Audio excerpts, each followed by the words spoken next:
to see 30-second and 60-second ads. Some of them have aired on television, some of them have aired on the web. The goal of these is to influence your vote. Some of them are negative. And I know you're going to tell me that you don't respond to negative ads, and I'm going to tell you, as a pollster, you do. Here's the question. Is it impacting your vote? You're going to start at 0. The greater the impact of the ad, the higher you turn your dial. Okay? Everyone back to 0. Now let's talk about intelligent cuts. There is a ways to slowly decrease the benefits or raise the eligibility age for Medicare and for Social Security. There's a ways to have more copay on Medicaid, which will do 2 things. If we need austerity, let it not be austerity on the backs of the most vulnerable people in our country. The elderly, the children, the sick, and the poor. Let's have some austerity for millionaires. Okay, I got to ask you a question. The line stayed really low when Bloomberg was talking.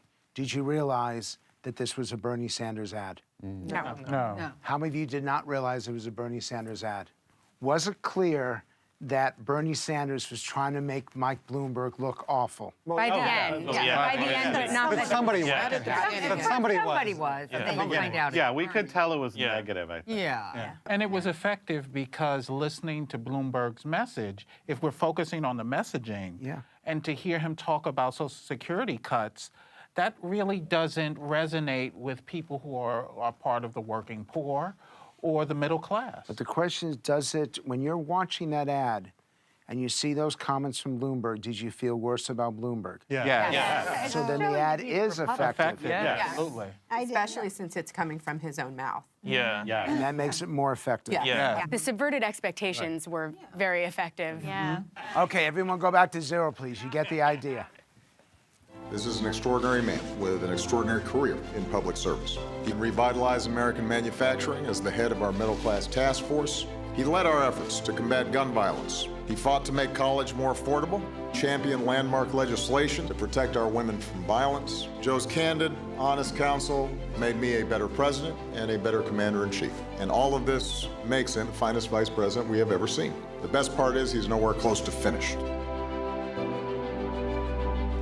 Have any of you seen the ad of Barack Obama supporting Mike Bloomberg? Yes. How many of you seen that ad? Yes.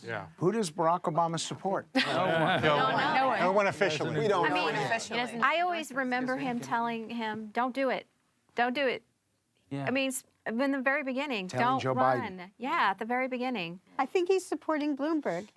Why? No. Why? He's endorsed him, and He hasn't That's the doctor. He's talked about him, but he's not endorsed. Who is Barack Obama supporting? I see this ad, and I now think I'm being lied to because I know for a fact that he hasn't come out and endorsed anyone. So I see that, and I feel like, oh, he's trying to manipulate me by using something out of context. But he did give those recommendations of those people, those character references at that time. I have to assume that he still stands by it. But it wasn't for this election. It's not for this election, but it's a reminder, and as soon as I hear his voice, it's like a pillow straight to 100. None of those ads matter. Hillary tried to run off on Barack's coattail. It didn't work. So I'm sick of everyone trying to use the great President Barack Obama. Let me go back. I want to go back to the ads. I'm going to go back to 0, please.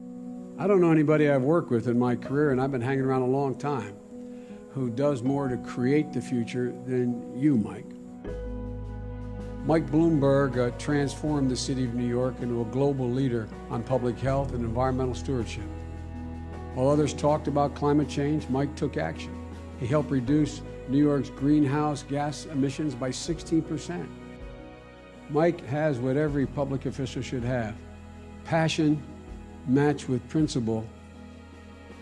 Your legacy extends well beyond the 5 boroughs to a nation and a world that continues to benefit from the leadership that you have shown, and I am absolutely confident is going to exist in the years to come. The thing I like about Mike, it's not about words. It's always about action.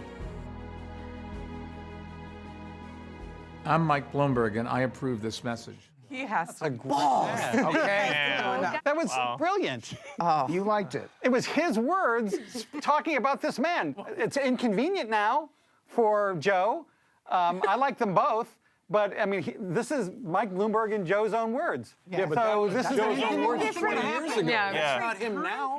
He's saying wonderful things about him. It's a legitimate thing to I feel like it's totally unoriginal. Yeah. But I love all the money that Bloomberg is just throwing in there with all the cheesy ads against I'll give him Trump. that much. Get these pencils anti-Trump with ads. my name on it. The sad kind Let of him made blow me his money. hate them both because I then had to remember that as I was sitting as a child in Bloomberg's Republican New York City, Joe Biden was congratulating him for being a great mayor. So it kind of ruined both of them for me.